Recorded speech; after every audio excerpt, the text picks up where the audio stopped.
a mistake or things go wrong, we often take it personal, or we think we just aren't smart enough for the task at hand.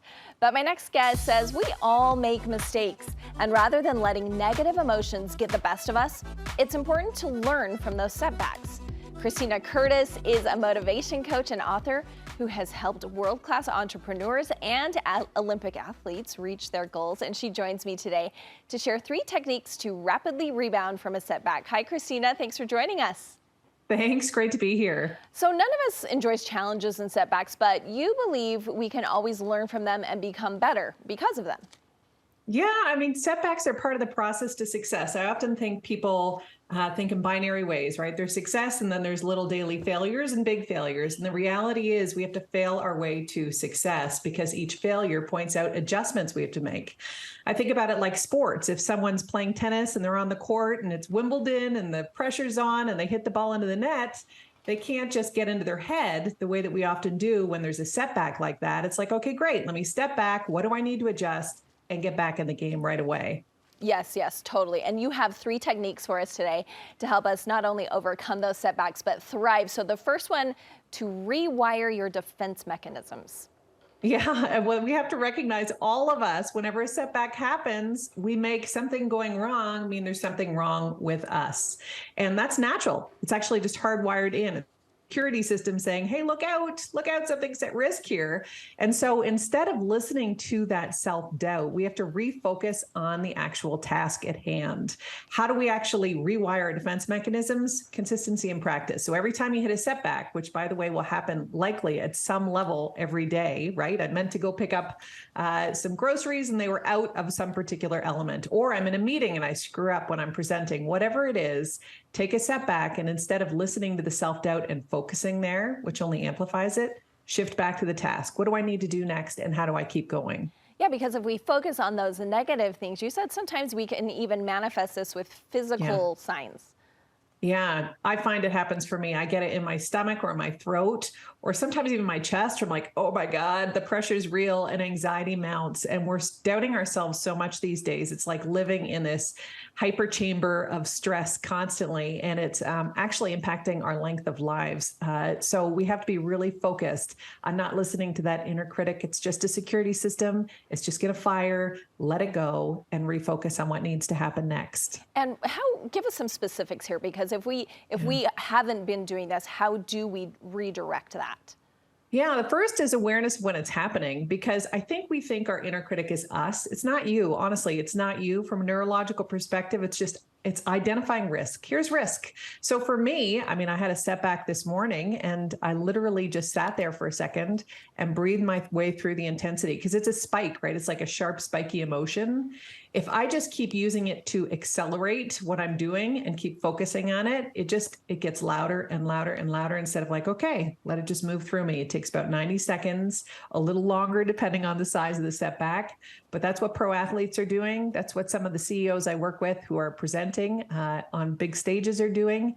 Breathe through it, calm yourself back down, and then look around. What do I need to adjust? How do I get back into action? And getting back in action is actually the biggest part, because when we have a setback, we tend to retreat to safety. But it doesn't mean that we should retreat to safety. It means there's something in our algorithm of behaviors that needs to be pulled out and a new one put in. So rather than running to safety, run back into the match, get back out there. You've got this. Don't listen to the self-doubt. It is nothing you need to be worrying about. And that brings us to your next point, which is there's no T in error.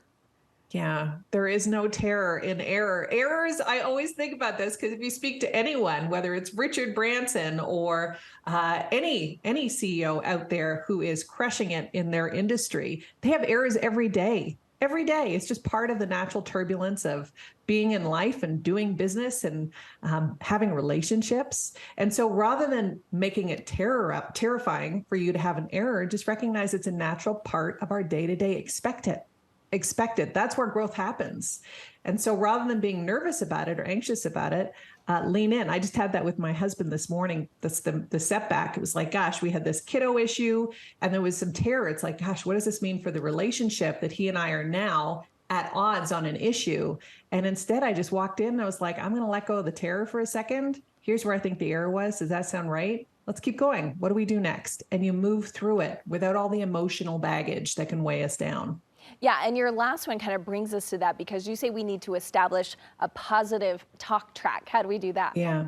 Yeah. I was noticing, just to use a real example, I'm in the office and I'm in my head. I'm like, gosh, what does that mean? How's he feeling about me? What does this mean about me? Maybe I'm the one. So you get into a negative spiral. And the more you focus on that negative spiral, what we know neurologically is it drags you down. It just creates this more spiral because you're activating the part of your brain that identifies risk, right? This is fear. This is fight or flight. Those aren't good energies or emotions for relationships and results. And so rather than doing that, if you just ground yourself back into, okay, that's just some type of neurological reaction. What do I need to do next? And how do I move forward and move through it?